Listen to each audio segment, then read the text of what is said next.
let me take you through a couple of ground reports which our correspondent from the sister network TV9 Bharatvash has done. Please have a look. These are the ground reports from Manipur. हम इस वक्त चुरा चांदपुर इलाके के entry point पर मौजूद हैं और ये जो जगह है वो दरअसल अगर आप तस्वीरों में देखें तो आपको किसी बॉर्डर से कम नहीं लगेगा, एकदम एलओसी की तरह आपको लगेगा, यानी कि लाइन ऑफ कंट्रोल। ये वो जगह है जहां पर दोनों गुट की सीमाएं शुरू होती हैं। ठीक मेरे बाएं तरफ ये मैता इलाका है और ठीक मेरे दाएं तरफ आप ये जो चुरा चांदपुर इलाका देख रहे हैं ये जो है वो कुकी इलाका है और ये वो फ्रंट लाइन है जहां पर अक्सर फायरिंग की जो खबरें हैं वो आती हो रही। देखिए किस तरीके से यहाँ पर बाकायदा तैयारी की गई है ये कुकी समुदाय के द्वारा। ये देखिए बाकायदा यहाँ पर बंकर बनाए गए हैं, यहाँ पर ये देखिए किस तरीके से बैरिकेटिंग यहाँ पर की गई है। जो महिलाएं सामने आप देख रहे हैं कुकी समाज की, वो महिलाएं उन लोग गाड़ियों को चेक करती हैं। मैं चाहूंगा कैमरामैन अमित आपको दिखाएं एक बार। ये देखिए किस तरीके से बाकायदा उनको चेक किया जा रहा है, उनके आधार कार्ड चेक किए जाते हैं और उसके बाद जब वो श्योर हो जाती हैं कि ये चुरा चांदपुर के रहने वाले लोग हैं तब उन्हें अंदर जाने की यहाँ पर इजाजत दी जाती है। ठीक मेरे पीछे जहां तक आपकी नजर जाएगी आपको यहाँ पर ताबूत रखे हुए दिखाई देंगे और ताबूत के ऊपर ठीक इस तरीके से फूल चढ़ाए गए हैं।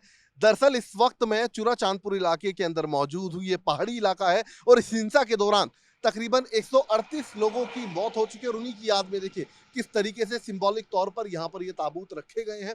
इसके अलावा ठीक सामने मैं चाहूंगा कैमरामैन अमित माल्यान आपको दिखाए वॉल ऑफ रिमेम्बरेंस यहाँ पर बनाया गया, यानी कि इस हिंसा के दौरान जितने लोगों की मौत हुई उनकी याद में एक वॉल ऑफ रिमेम्बरेंस बनाया गया और ठीक सामने दीवार के ऊपर उनकी तस्वीरें भी चिपकाई गई हैं। बाकायदा उनकी तस्वीरों के साथ यहाँ पर आप देखिए यहाँ पर फूल भी लगाए गए हैं। And I'm joined by Professor Prasanjit Biswas. Thank you so much, sir, for joining me. And Very much. a lot is happening in your state. I heard that even different capital is being considered, and which led to a lot of issues. And I'm also joined by a former DGP Tripura, Mr. B.L. Bora. A very warm welcome to you, sir. There are two things we played. One is two walkthroughs, one from the Wall of Remembrance, and another walkthrough was two communities, Vora Sahab, banning the road. So one was being done by the Maitis and the second was being done by the Kukis. And I was surprised to see that there was no army there was no police there. The community has taken over the job of the security. They were issuing the chits. They were issuing the passage. I mean to say, sir, what sort of arrangement is this whereby the function of the state is being taken over visibly by the civil society, vigilantes, and it appears so organized and proper.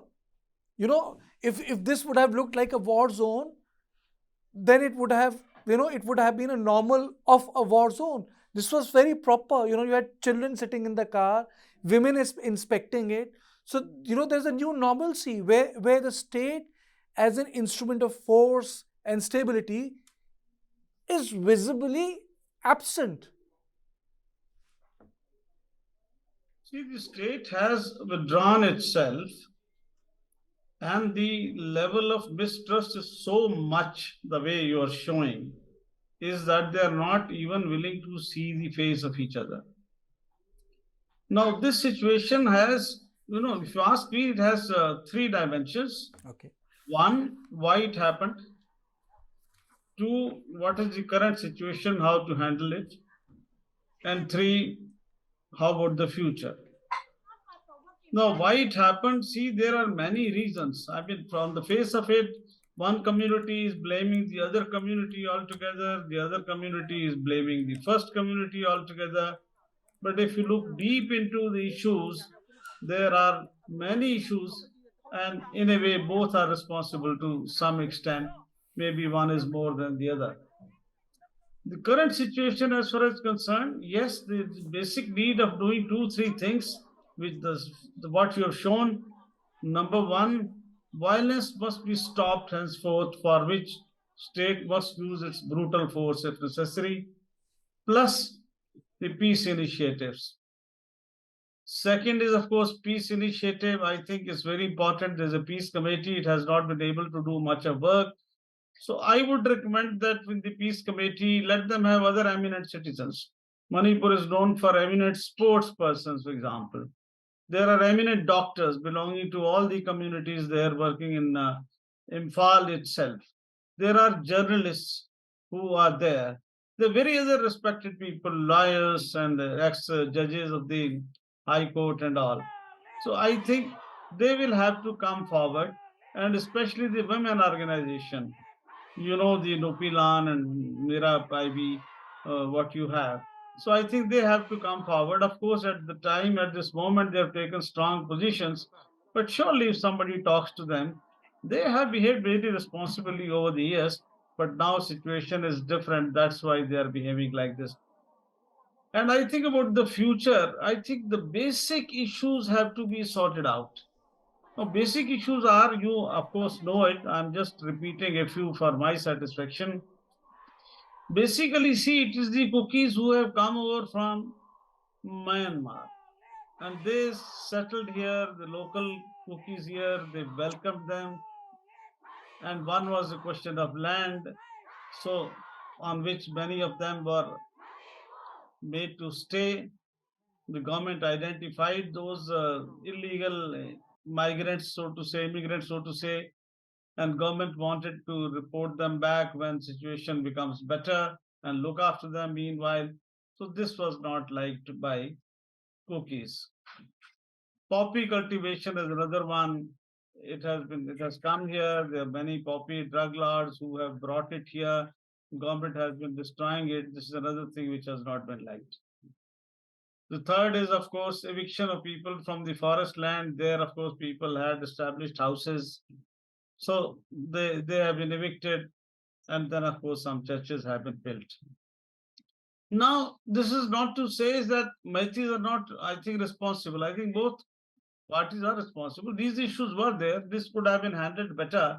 When the situation became bad, on the 3rd of May, surely the government had reports earlier, intelligence reports as to what was brewing. I had myself gone to Manipur and Tripura with friends in Manipur and Nagaland in November and December, and things were okay. So I think the political class failed to gauge the situation, same with bureaucracy and police. I think they all failed, if you ask me. And ultimately, of course, the buck stops at the political level. So I think there is need for hard decisions. Bureaucracy and police also, there are divisions within the police you would have heard, in the bureaucracy you would have heard. Methi officers are looking after Methis, helping them, and cookies are helping their own people. So I think there's a need for many of them to be shifted outside the state, and many officers from outside should be brought in. But firstly, a very hard political decision, I think the government of India will have to take. Then I think justice must be given, and swiftly. So many cases have been registered. Police is overwhelmed. I think it should be given to CBI or some court monitored probe, I think, is very, very important. And of course, they should have a Truth and Reconciliation Commission. And we should not allow more poppy to be grown. Many of it has been destroyed. We must take care of the border. See, Burma border with India is about 1,700 kilometers, which about 400 is with the Manipur. And More, has been always there in news as the drug triangle, one of the areas. So I think, and relief measures are very important. Confidence building. I think if these people who are manning their checkposts, if they're persuaded by the police, by the government, I think they'll agree, and we can have something neutral. If they have no faith in the local police, maybe they can use the CRP, or maybe they can use even the army. So I think this whole lot of issues, and it is not anti-Christian. Let me also add another word. Some people are saying it is anti-Christian. Not at all. Nagas are also Christians, but they have not been touched at all by Mathis or anyone for that matter. And here also, see, of Okay. course, and Mathis also are Christians. So I think broadly these are the issues which have to be taken care of. Situation is bad, unprecedented. These things should not be done, what are happening, but they should be controlled with kid gloves, so to say, with proper handling. I think with understanding, things will Okay. improve, but a lot of hard work round the clock is required Okay. by Mr. Vora, we everyone also have, concerned. Mr. Vora, I'll come back to you because we also have We also have Professor Prasanajit with me. Your comments on the normalcy of the operation, which I saw, I just can't get over it. It's like, this new normal has been operationalized, The state has been segmented to Kuki and Maiti areas. It's like ethnicization of a territory, re-ethnicization of a Yes. territory, Professor.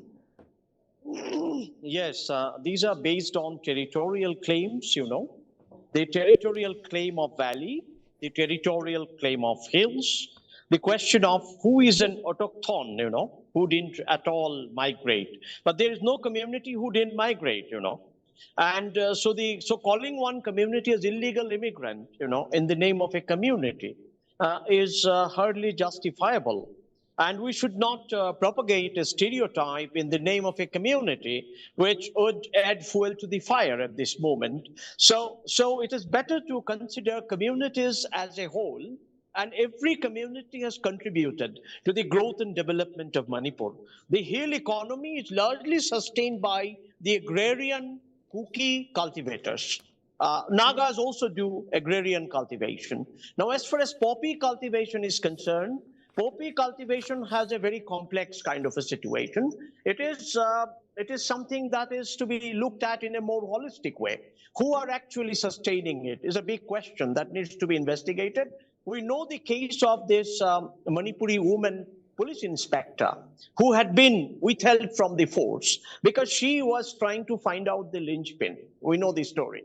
So therefore, poppy cultivation and illegal immigration cannot be connected in order to blame a certain community. That kind of an approach will create further division. That's very, very fundamental to this whole conflict, that no community should be allowed to stereotype the other community, because lots of stereotypes are already in the public discourse. The hill people are looked down upon in a certain way. There is a kind of a sense of difference, which takes away the sense of respect from each other.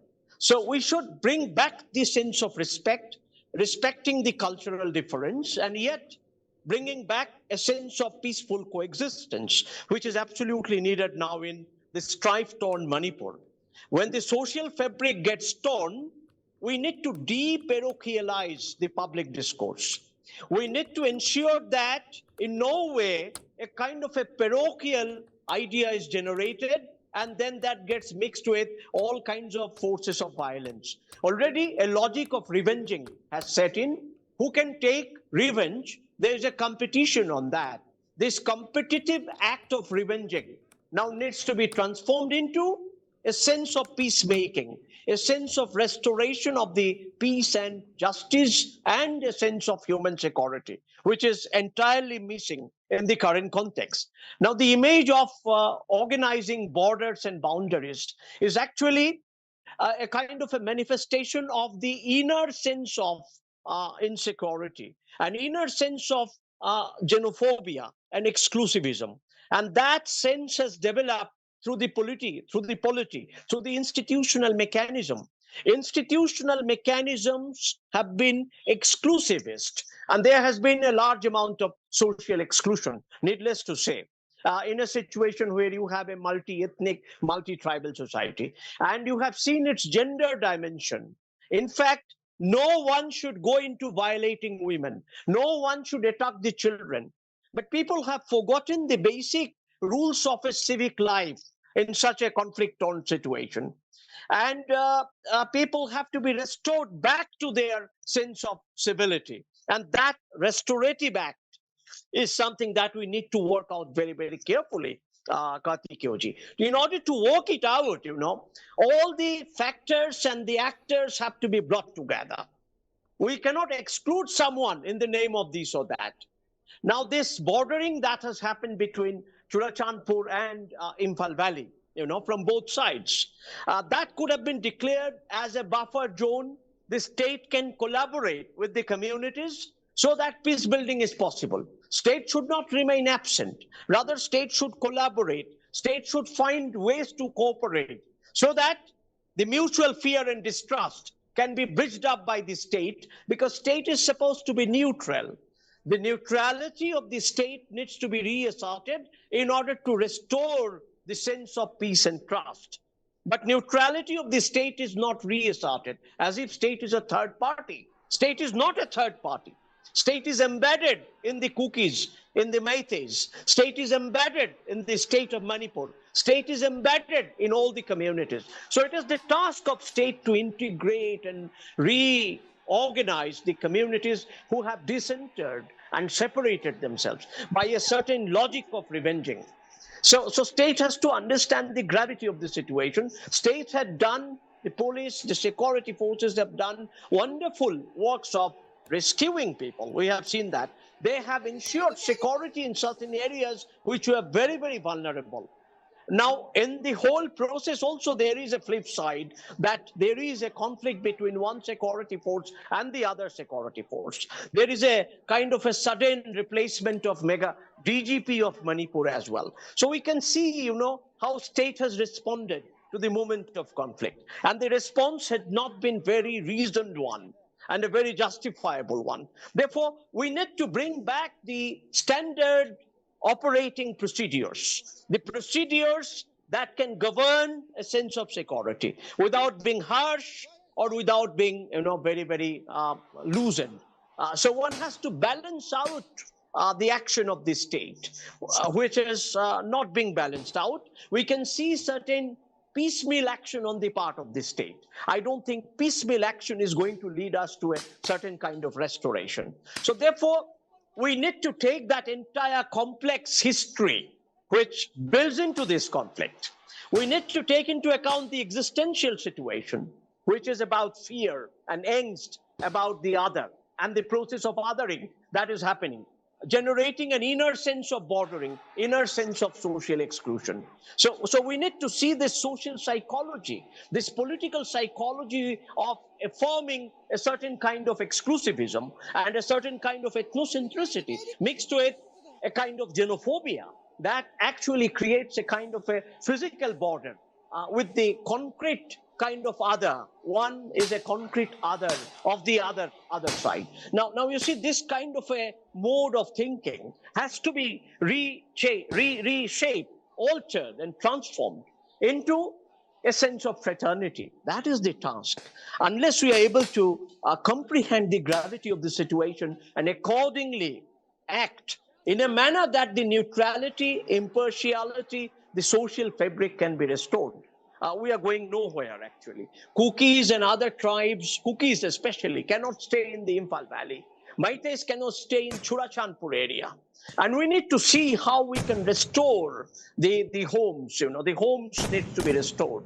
The relief and rescue operation needs to be supported by a kind of a counseling, psychosocial counseling. The victims of sexual violence needs to be given special care. And we need to see that all this caregiving work is done side by side with security arrangement. So if we are not able to think in a comprehensive manner, the very condition of having a dialogue cannot also be created. These caregiving institutions can create the conditions of dialogue, create a meeting point once again, so that people can cross these arbitrary boundaries and they can meet together on some common grounds. And that is how we can rescue the situation and then go further into political situation, which requires a longer political process of handling and a certain sophisticated skill of coming together with a charter of solution, which should come. And you see, if we have some healing words from Honorable Prime Minister of India, the situation might change on the ground. So all that really needs to be done, because entire India cannot remain as a bystander when this kind of a conflict is happening and redoubling itself in a variety of ways every day.